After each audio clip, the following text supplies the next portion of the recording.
The Illinois Petroleum Resources Board, IPRB, provides public outreach and educational programs to increase awareness about the importance of the oil production industry to Illinois and the necessity of oil and natural gas to our everyday lives.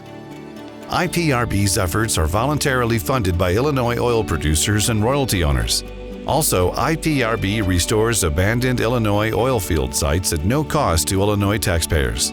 Along with IPRB's public outreach programs, we provide a wide array of educational materials, including videos, fact sheets, infographics, blog posts, and more.